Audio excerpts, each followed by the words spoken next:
Hey, good morning. I'm Patricia Murphy. It's Monday. This is Seattle Now. Good stewardship of our public lands is important, especially now that the federal government has cut some workers. It's public land. You are allowed to go. Anybody who wants to visit is allowed to be on public land. WTA's role in facilitating that is ensuring that the people who go know how to do it in the most responsible way. Coming up, we'll talk with Anna Roth from the Washington Trails Association about ways to steward the state's forest land on one of Washington's most popular trails. But first, let's get you caught up.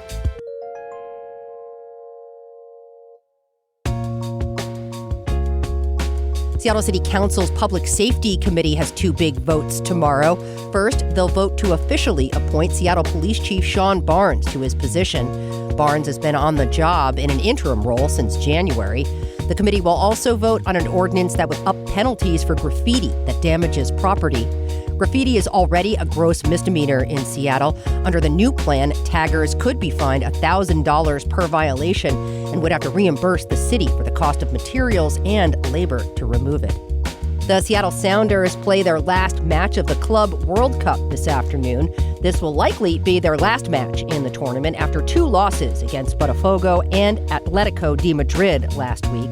But this match may be the most exciting. They're playing Paris Saint-Germain, the recent winners of the UEFA Champions League. So if you want to see the best soccer team in all of Europe, head to Lumen Field at noon today. And hey, the days are long and the tide will be extra low this week.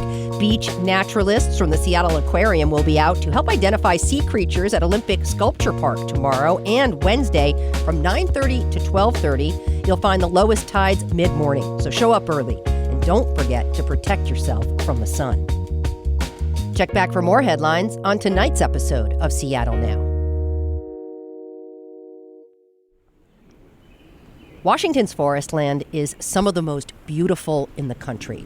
Just ask Anna Roth with the Washington Trails Association. We met up with her recently on a slightly rainy morning at Wallace Falls State Park near Gold Bar. It's about an hour and a half northeast of Seattle. Right now, we are standing on a pretty hard-packed dirt road right next to a fork in a really deep second-growth forest. Maybe 1 to 3 foot diameter trees, mostly evergreen, lots of moss dripping off the branches, some big sword ferns, some blackberry at your feet. There's a nice big canopy that is providing enough shade that you would stay cool in a hot day here. It's also not letting too much rain through, but you can still see the sky. Yeah. So you feel like you got a little bit of a cathedral roof over your head. Yeah. Really beautiful trail. Really beautiful trail. Yeah, it's a beautiful place. There's also a waterfall, which is, right, if bonus. People are familiar with Wallace Falls, probably the glaring thing that I've left out. But we can't see the waterfall where we are right now. Wallace Falls is one of the state's most popular hikes. It's beautiful, lush, with a steady incline. And since 2020, a lot more people have been hitting the trails all over the state. That's great news. But of course, more use means more maintenance. Wooden pathways break down, trails erode. The state's forest lands often need far more attention than state and federal workers can tackle on their own. That's where volunteers come in.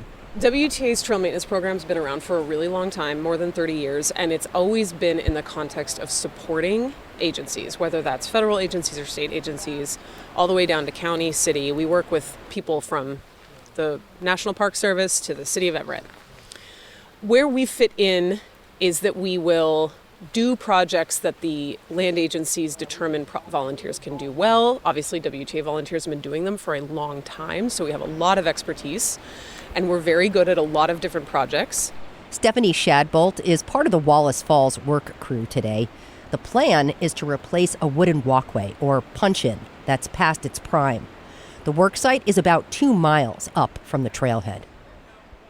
It's really rewarding, and it's so fun to just get away from the city for a day and do work outside, and as well as learning all kinds of trail maintenance skills. At the end of the workday, it's really satisfying to see how much we've been able to get done and know that the trail is improved for the next group of hikers that come through, which might include me. Stephanie is one of about 10 volunteers here today. It's obvious from their well-worn gear. Most of them have done this at least a few times. Today will actually be a really fun one because you get to build something.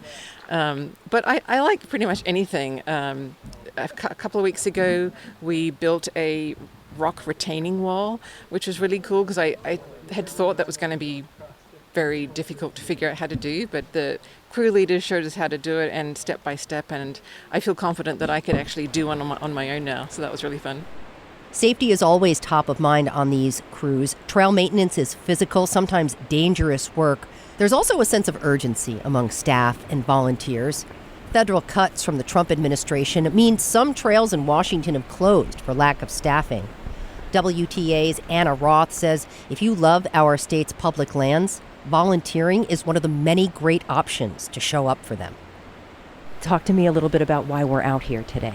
Whenever WTA volunteers are out on trail, it's to help increase access, improve the hiking experience, and make it easier for hikers and the environment to coexist so that hikers will stay on trail, but they can still enjoy the green space that they have come out to see. What is your role here today? WTA's role here today is to improve a puncheon that I actually just talked to two hikers who were like, I think I know which one you're replacing. It's the one that bounces when you walk on it, which I thought was great. It was so nice to be able to say, like, hey, you know this trail really well. You know what we're fixing, and we're here fixing it. I even said, if you play your cards right, if you hike long enough, you might come back to a brand new puncheon on your way out. Whether or not the project unrolls like that, maybe we'll have to come back tomorrow to finish it up. But it's so satisfying to be able to say to somebody, day of, like, hey, we'll be done with this by the time you're back. It's really rewarding to see the hikers come by, and we always get thank yous. We always get a lot of curiosity. What are you doing? Wow. The thing that we see here a lot is I had no idea this many people were required to make the trail look like this. A lot of people think trails just exist because you walk through the woods. It's almost like your trail maintenance is a good advertisement for stewardship for the people who frequent the trails. 100%. That's what we really hope. WTA, obviously we do trail maintenance, but we have tons of other ways that people can steward, become a trail maintenance volunteer. But a big part of being a hiker in Washington is understanding the work that goes into making the trails available for you to enjoy, and in whatever way you can, doing a little bit to make sure that perpetuates into the future. That could be coming out for a day on a work party. It could be writing a trip report. A lot of people don't realize that trip reports really are a form of stewardship because you can add your tips like, hey, be sure to pick up your dog poop bags and take them all the way home because there's no trash pickup at this trailhead. Or, hey, there's a tree down in this section of trail right here.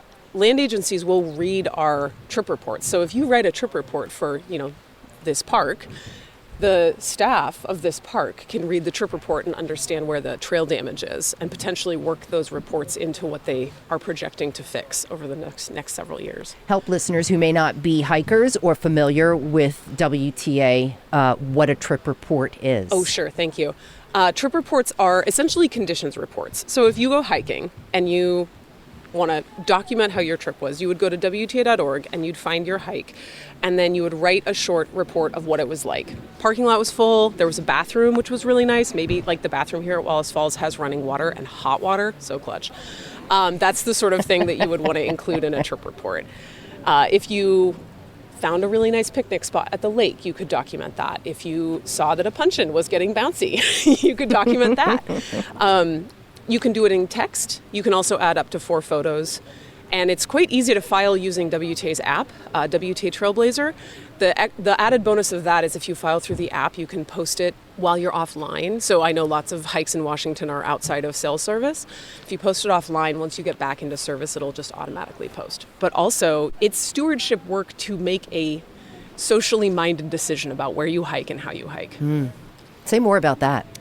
Well, if you show up at a parking lot and the parking lot's full, it's stewardship work to not park on the side of the road. It's stewardship work to go somewhere else and find a parking lot that works for you. Something this year I know that we've been advising a lot of people about, because with the federal funding issues, and people are really chomping at the bit to do something. Our work parties are very full with wait lists on all of them. And I know people are really desperate to do action. I keep saying write a trip report. I really am serious about it. I understand for some people that that's not enough.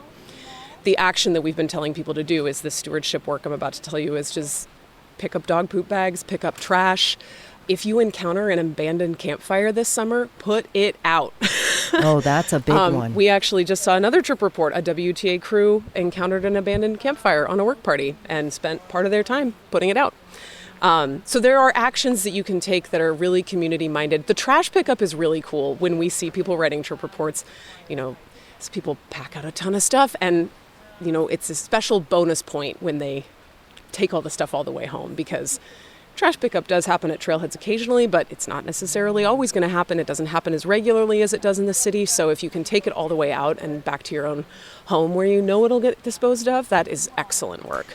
Pack in, pack out, pack home. That's right. Yeah, we'll add a phrase to it. Okay. All right. That's 2025. Yeah, there we go. And maybe on. Trails in the hiking community can really benefit from a stewardship-centric mindset when you go hiking. This year, we're hoping that folks will sign our petition online to protect our public lands from sale. I would imagine good for humans, good for wildlife to have undisturbed land. Absolutely. Yeah. There's habitat that's important and protected.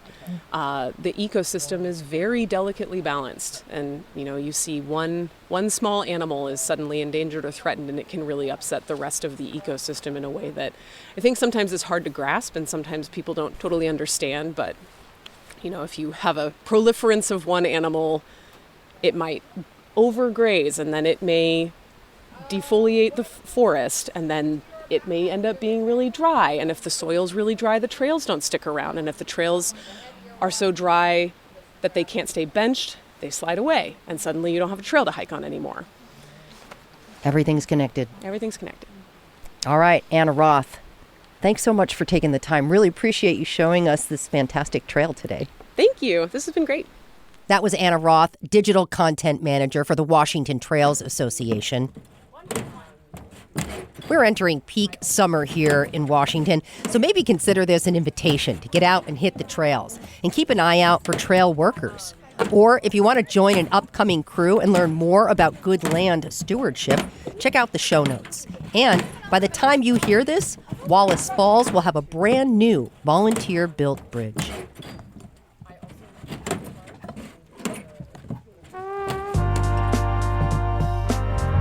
Thanks for listening to Seattle Now. Today's episode was produced by Brooklyn Jamerson Flowers. It was edited by Andy Hurst. Our production team also includes Caroline Chamberlain Gomez, Vaughn Jones, and Paige Browning. Greg Kramer does our theme music. Seattle Now and KUOW Public Radio are members of the NPR network. I'm Patricia Murphy. See you soon.